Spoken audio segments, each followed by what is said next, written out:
Graças e paz, meus amados irmãos, dando continuidade nesse trajeto do apóstolo Paulo. Fizemos a introdução, agora vamos entrar nas viagens missionárias. O trabalho evangelístico do apóstolo Paulo abrangeu um período de cerca aí, mais ou menos, aproximadamente, 10 anos.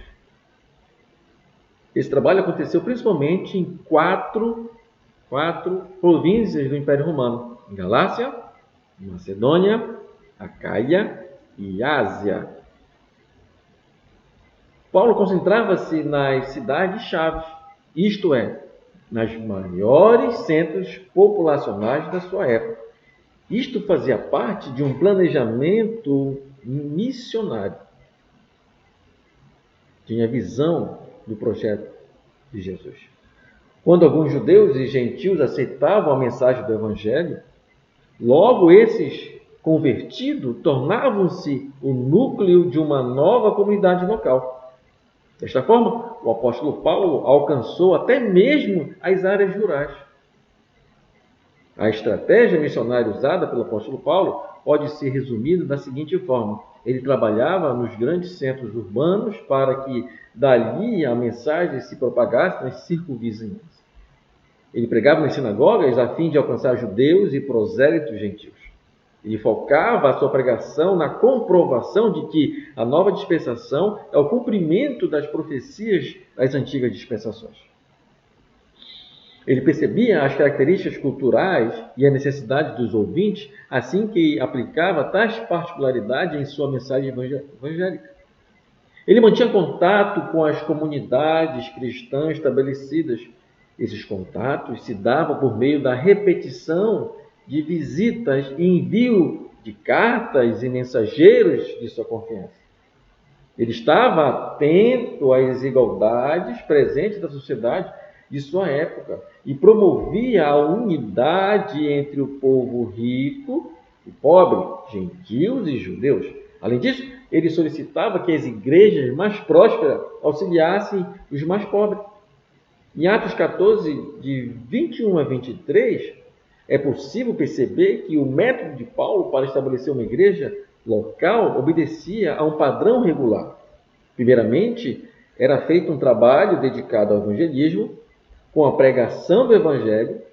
Depois havia um trabalho de edificação, onde os crentes convertidos eram fortalecidos e encorajados.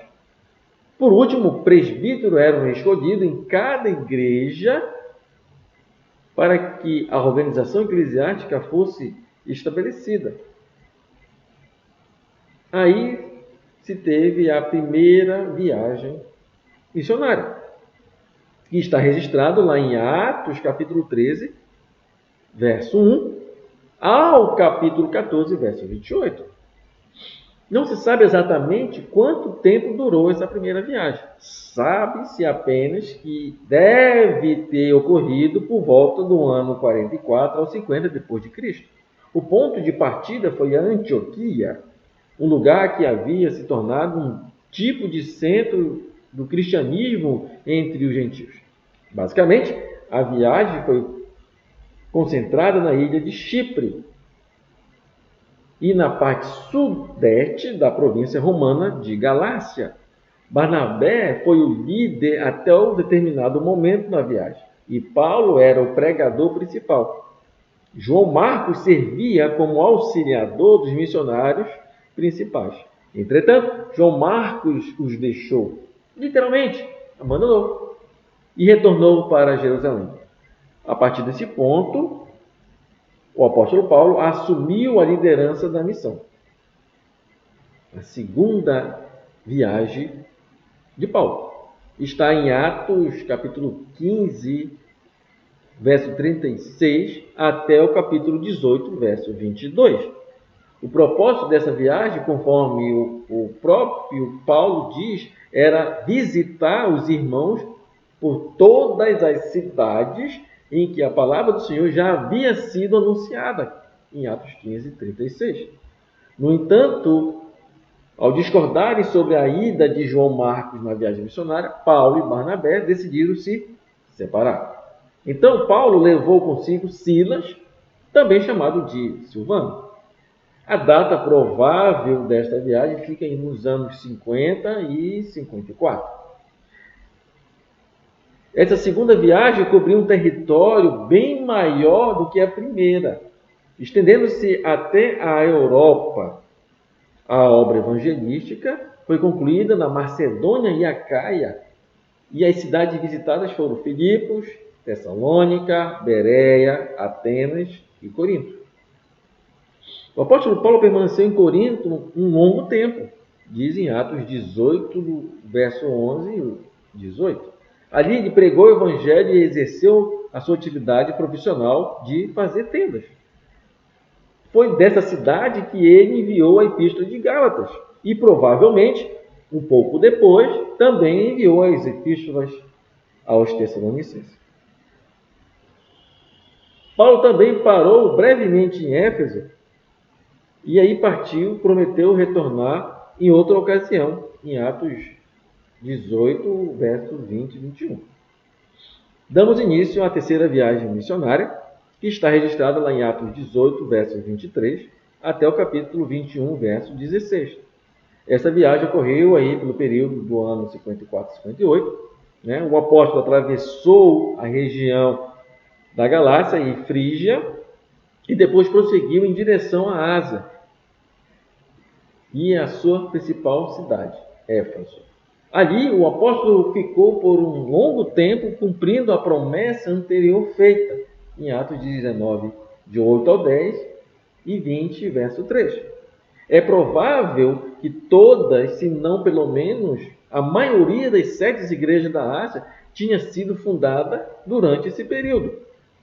Parece que antes que Paulo escrevesse a primeira epístola aos Coríntios, ele fez uma segunda visita à cidade de Corinto, regressando logo depois para Éfeso, então mais tarde ele escreveu 1 Coríntios. Quando deixou Éfeso, Paulo partiu para Macedônia. Foi ali, talvez, em Filipos, que ele escreveu a segunda epístola aos Coríntios. Depois, finalmente, o apóstolo Paulo passou pela terceira vez em Corinto, antes de partir desta cidade. Provavelmente ele escreveu a epístola aos Romanos. A gente vê isso lá em Romanos, capítulo 15, verso 22 ao 25. O resultado dessas viagens missionárias do apóstolo Paulo foi extraordinária. O evangelho se espalhou consideravelmente. Estima-se que, por perto do final do período apostólico, o número total de cristãos era em torno aí de 500 mil, muita gente para aquela época. Apesar deste resultado ter sido fruto de um árduo trabalho que envolveu um enorme número de pessoas, conhecidas e anônimas. O obreiro que mais se destacou na missão certamente foi o apóstolo Paulo. A prisão e a sua morte, que alguns consideram como quarta viagem, e a sua última. Existe muita discussão em relação ao número de prisões que o apóstolo Paulo sofreu. Essa discussão se dá principalmente pelo fato de o livro de Atos não descrever toda a história do apóstolo. Além disso, foi preso algumas vezes por um período muito curto, como por exemplo em Filipe, Atos 16, verso 23. Finalmente, o apóstolo Paulo chegou a Roma na primavera. Na capital do Império, ele passou 2 anos em prisão domiciliar, após tinha um total de liberdade para ensinar o Evangelho, Atos 28, 31. É exatamente nesse ponto que termina a história descrita no livro de Atos. O restante da vida de Paulo precisa ser contada utilizando-se registro de outras fontes. Por isso, as únicas informações adicionais que encontramos no Novo Testamento sobre a biografia de Paulo, parte das epístolas pastorais, essas epístolas parecem surgir que o apóstolo Paulo foi solto depois dessa primeira prisão em Roma, e relata em Atos por volta do ano 73. A gente confirma isso em 2 Timóteo, capítulo 4, verso 16 e 17. Após ser solto, ele teria visitado a área do mar Egeu e viajado até a Espanha. né? Depois, novamente, Paulo foi aprisionado em Roma. Dessa vez, a última vez, ele acabou executado pelas mãos de Nero, por volta do ano 67, 68 depois de Cristo. A gente vê isso em 2 Timóteo 4, de 6 ao 18. Tudo isso indica que as epístolas pastorais documentam situações não historiadas em Atos. A epístola de Clemente, cerca de 95, e o cânon Muratoriano, cerca de 170 depois de Cristo, testificam sobre uma viagem do apóstolo à Espanha. A tradição cristã conta que a morte do apóstolo Paulo ocorreu junto à estrada de Ostia, fora da cidade de Roma. Ele teria sido decapitado. Talvez o texto não defina a biografia de Paulo exatamente. Mas o importante é que ele combateu o bom combate, ele acabou a carreira, guardou a fé. Desde agora a coroa da justiça me está guardada, para a qual o Senhor, justo juiz, me dará naquele dia. E não somente a mim, mas também a todos que o amarem a sua vinda. 2 Timóteo 4, 7, verso 8. Amém.